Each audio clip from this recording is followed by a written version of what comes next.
Guys, আমরা 2টা নারিকেল ফাটাইছিলাম। আমরা বাসাত নারকেলের গাছ আছে, নারকেল পাড়ছিলা। তারপর আমার লাগে 2টা ফাটাইছিলা। আমি আজকে 2টা বাংলাম, আমার হাজবেন্ডে ভাঙ্গিয়ে দিছ।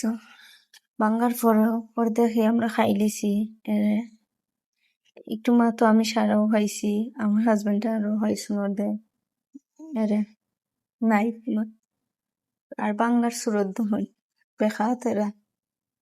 আমার খুব বেশি ভালো লাগছে, অনেক মিষ্টি কিন্তু নারকেল গুলো আমাকে অনেক বেশি ভালো লাগছে। আমার হাজবেন্ড বলে না হচ্ছে বেশি বিকেল না, যে তোমার ছোট বাবু আছে এই দুধ খায় তাই ঠান্ডা লাগতে পারে, বাট রূপ সামলাইতাম পারি না।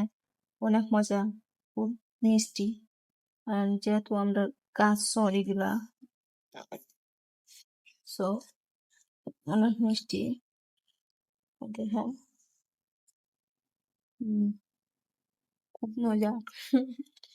আর ইয়া যদিন দেখুন বাসাতে ইয়া আমি সারা খাইয়া ফেলাইছি।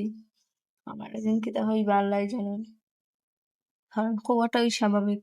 আমার যেহেতু ছোট বেবি আছে, আমি নিয়ম মেনটেন করিয়া চলতেই। বা লোক তো চিপড়া তো শুনলাম যায় না শুনছেন। সো বাবারে থার্টি আসলাম গাইস, খাইতাম করি। সো